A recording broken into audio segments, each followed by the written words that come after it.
Record ভাঙতে কত সময় লাগে? দিন, সপ্তাহ, মাস অথবা বছর। কিন্তু এবার আইপিএল এর নিলামে মাত্র ২০ মিনিটেই রেকর্ড ভেঙে দিয়েছেন ভারতীয় ক্রিকেটার ঋষভ পান্ত। এবার নিলামের টেবিলে ঝড় তুললেন ঋষভ পান্ত। শ্রেয়াস আয়ারকে টপকে এই মুহূর্তে তিনি আইপিএল এর সবচেয়ে দামি ক্রিকেটার। ঋষভ পান্তকে লখনৌ নেওয়ার ২০ মিনিট আগে ২৬,৭৫,০০,০০০ টাকায় শ্রেয়াসকে নিয়েছিল পাঞ্জাব। তিনি আইপিএল এর সবচেয়ে দামি ক্রিকেটার হয়েছিলেন। ২০ মিনিটের মধ্যে সেই রেকর্ড ভেঙে গেল। ঋষভ পান্তকে লখনৌ কিনে নিল ২৭ কোটি টাকায়। ঋষভ পান্তকে নেওয়ার জন্য শুরু থেকে ঝাঁপিয়েছিল লখনৌ। তাদের সঙ্গে লড়াইয়ে ছিল রয়্যাল চ্যালেঞ্জার্স বেঙ্গালুরু। কিন্তু ঋষভ পান্তের দাম ১০ কোটি ছাড়াতে পিছিয়ে যায় আরসিবি।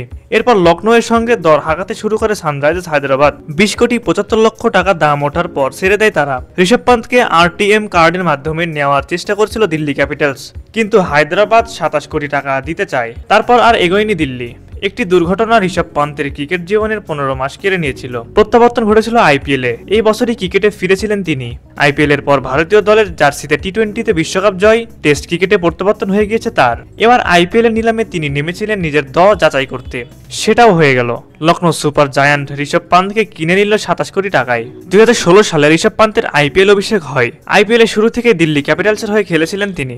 ১১১টি ম্যাচে করেছেন ৩,২৮৪ রান, অর্ধশত রান করেছেন ১৮টি, শতরান ১টি। ঋষভ পান্তকে দলে নেওয়া মানে উইকেটরক্ষক এবং ব্যাটার পেয়ে যাওয়া। প্রয়োজনে নেতৃত্বের দায়িত্ব নিতে পারেন তিনি। এমন একজন ব্যাটারকে দলে নেওয়ার জন্য ঝাঁপিয়েছিল অনেক দলই, কিন্তু শেষ হাসি হেসেছে লখনৌ সুপার জায়ান্ট। প্রিয় ভিউয়ার্স, আমাদের ভিডিওটি ভালো লাগলে অবশ্যই একটি লাইক দিবেন এবং খেলাধুলার সকল আপডেট সবার আগে পেতে আমাদের news extra BD sports Facebook পেজটি ফলো করবেন।